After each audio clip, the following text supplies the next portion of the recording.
What's up, crypto people? It's Crypto Beast here, and today I have a podcast with the captain of Pirate Chain. Pirate Chain is supposedly the most private cryptocurrency out there. We're going to get into it with Draeth, and we're going to be discussing why it's so private, their goals and their ambitions, and also I have free giveaways to give away in this video. There's free prizes of Pirate Chain coins. It's going to be 300, 200, and 100 coins, which I'm going to be giving away to one of you subscribers. So all you have to do is just like the video, subscribe, and comment. And in the comments, I really want you to tell me what you think about this cryptocurrency. Is it actually the most private one? Because I've recently found out about this. This is not a sponsored video. I just wanted to get the word out there and to hear people's opinions, really. So sit back, enjoy this video, make sure you follow the instructions for the competition, and I'll see you on the next one.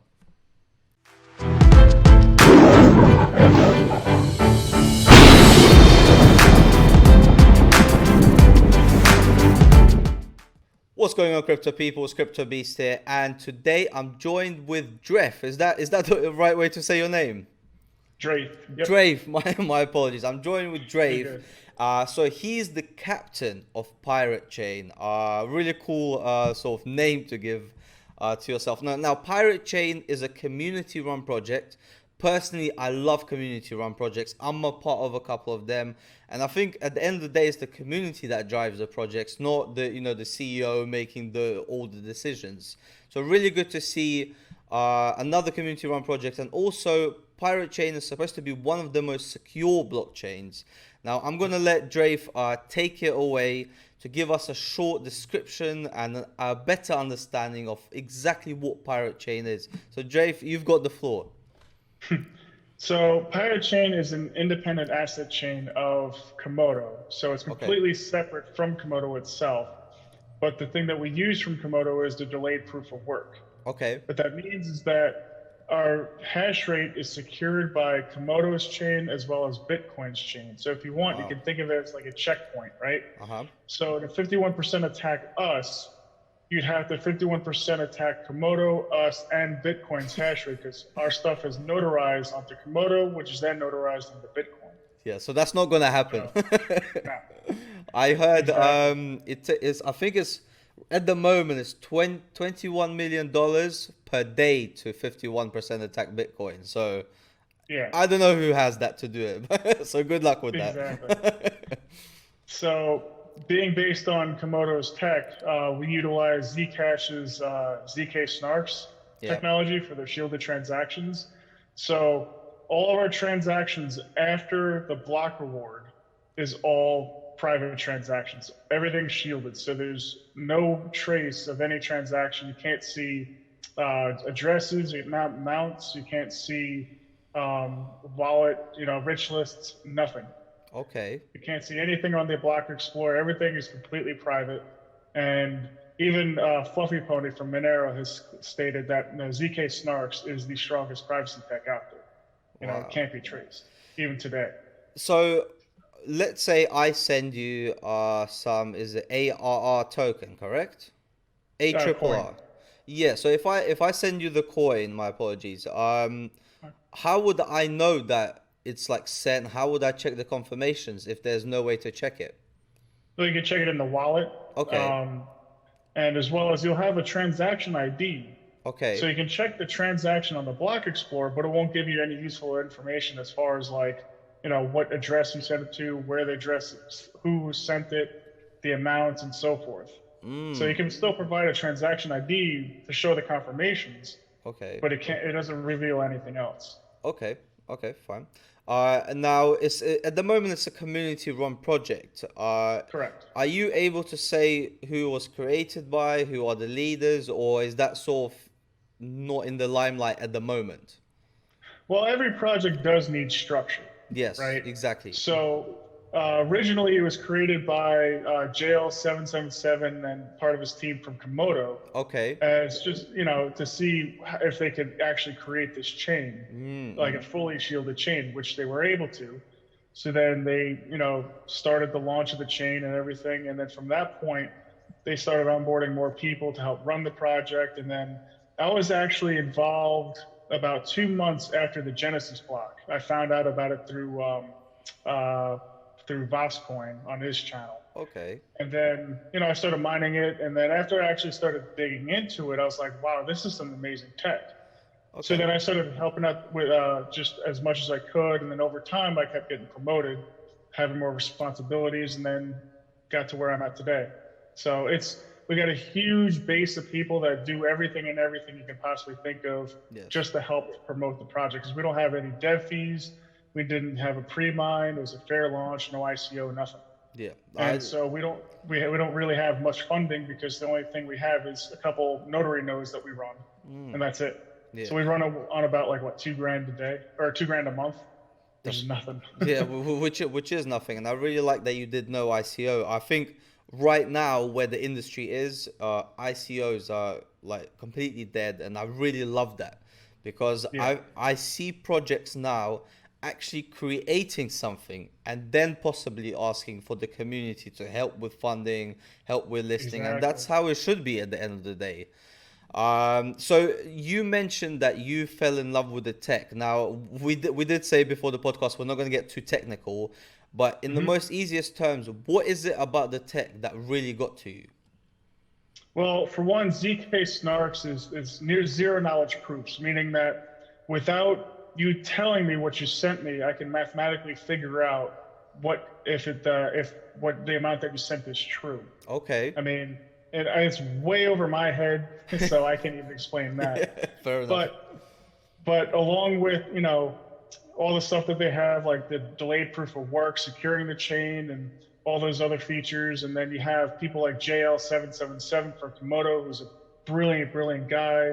Yes. Being a core dev for the team and all that stuff, all the support that we have is just something that I truly, truly wanted to get into because I love privacy coins. Yes. And finding one from the ground up that's starting to build from the ground up is just a rare thing to happen, especially a solid coin. And I truly believed at that point for that to be a solid coin. And look where we are now. We have an operating system and everything. So Yeah. Your value is quite good. You're at 5 cents at the moment. Now, I've looked into privacy coins in the past, and I've seen sort of Monero, which was quite successful, and there's a couple others.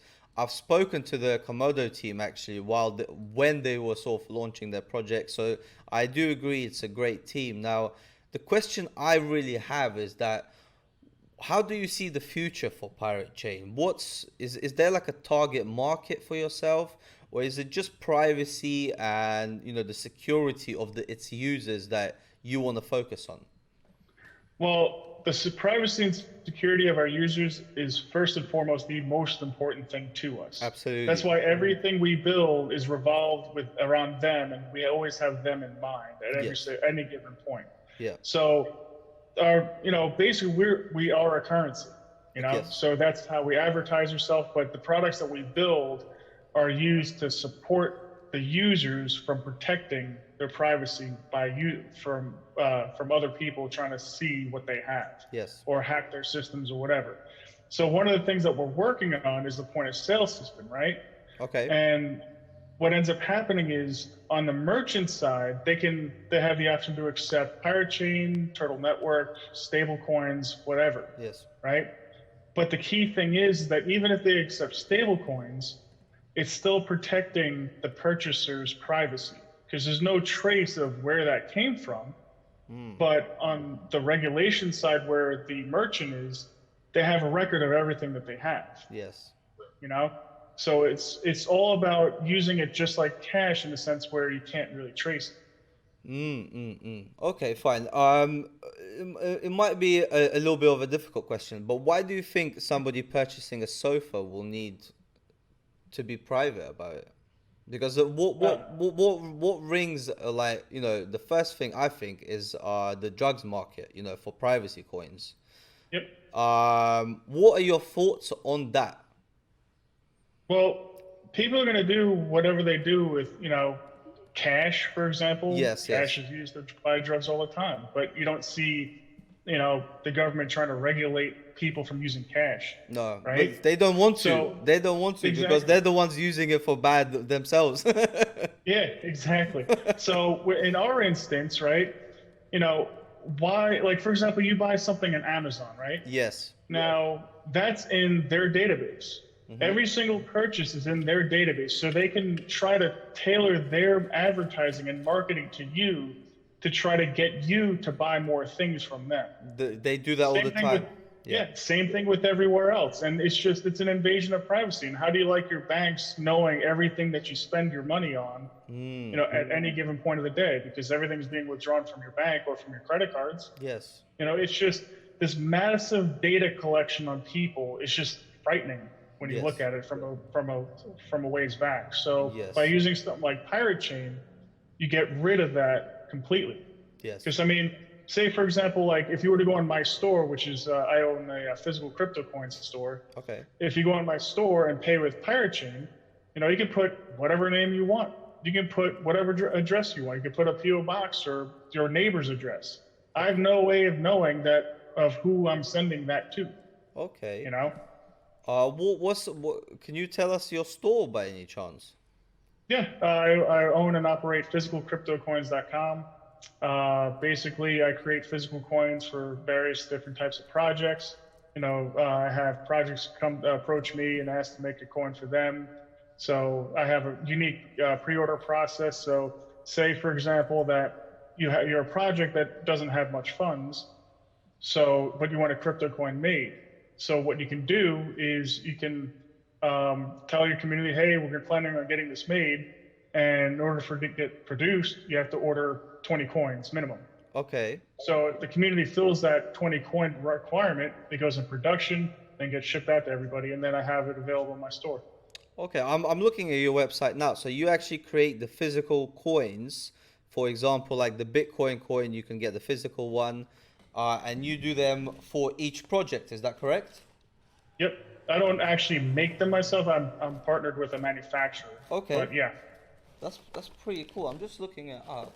Is it like one of these basically? Yeah. Similar to that. Yeah. That's pretty amazing. Okay, cool.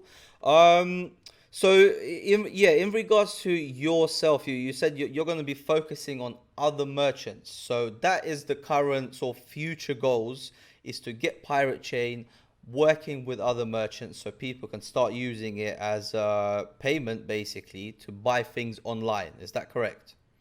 Yeah, that's correct. And then also in the news, we partnered with Turtle Network, who's helping Okay, us develop that point of sale system, as well as perfect. a few other things. And then we have Sentinel, who we just partnered with as well, that's going to provide a DVPN for our operating system and a node for our operating system so you can run a Sentinel node Yeah. while you're using our operating system. Wow. See, these partnerships are so key because, as I mentioned before this interview, I work for a community-run project as well, and it's all about these partnerships, getting the right projects to join yours, Hmm. developing your project in sort of in the right direction. Um, Yeah. so I've looked at your price, and I think a lot of people sort of stay away from the topic of the prices. And you can see I sort of like to ask the questions direct. So I can Hmm. see you went up to 26 cents. Do you know why that happened? Yeah, there was a lot of hype around us, but then right Yes. after that, we had a exchange that we had listed our coin, which is what was it, Crypto Bridge. You may Okay. be familiar with them. So they had No. their accounting system was absolutely horrible, right? Yes. So they whenever you tried to withdraw a pirate chain, Yeah. it actually credited you more because the way their system works is that they use proxy tokens, right? So Yes. say you deposit 100 pirate chain, it goes into their pile of pirate chain, and then they issue 100 pirate chain tokens. You know what I mean? It's like Wow. kind of like an IOU type of thing. So you're Yeah. trading these IOUs, right? So then when you go to Wha- withdraw, you're basically sending them those IOUs, and then they're sending the real pirate chain coins to the address you're withdrawing to. Yeah. Now, the problem ended up being is that after you withdrew, they issued you more IOUs, Yeah.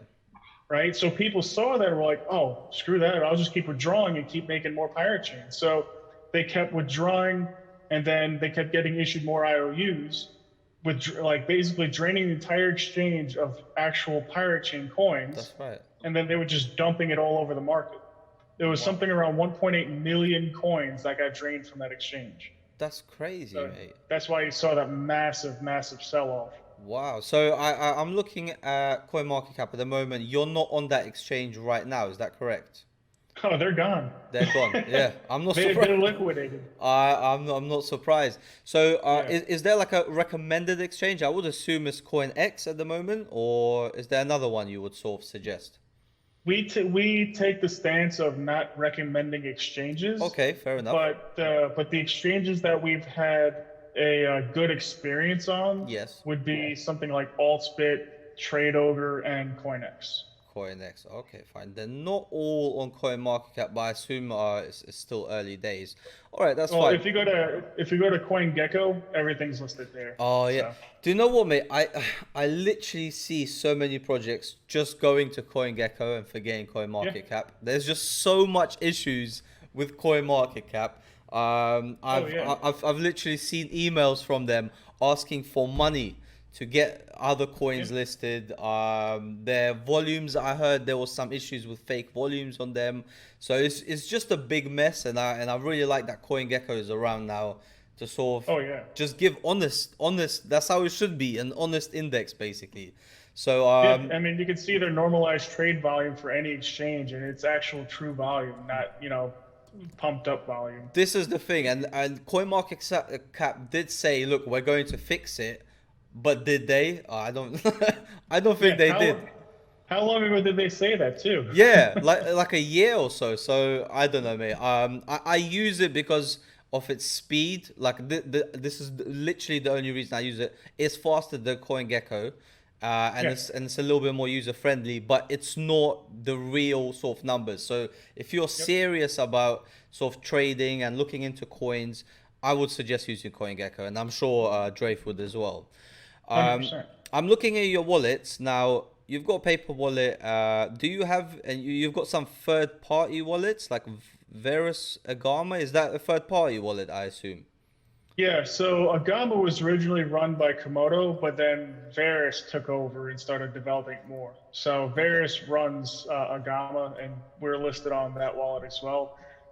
We have Seven Seas, which is a full node wallet, Pirate Ocean, which is another full node wallet. We Sure. have a paper wallet, and then we have also a light wallet. And Yeah. then soon, probably in the next, say, month or so, Turtle Network's coming out with their wallet, which is going to be fantastic because you'll be able to trade on the wallet too, and we'll Oh, be listed really? there. Okay. So, would it be connected to some exchanges, I assume?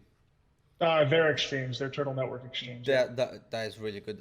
Yeah, wallets connected to exchanges bring a lot of users in, so that's pretty exciting. Are you looking at doing a mobile wallet?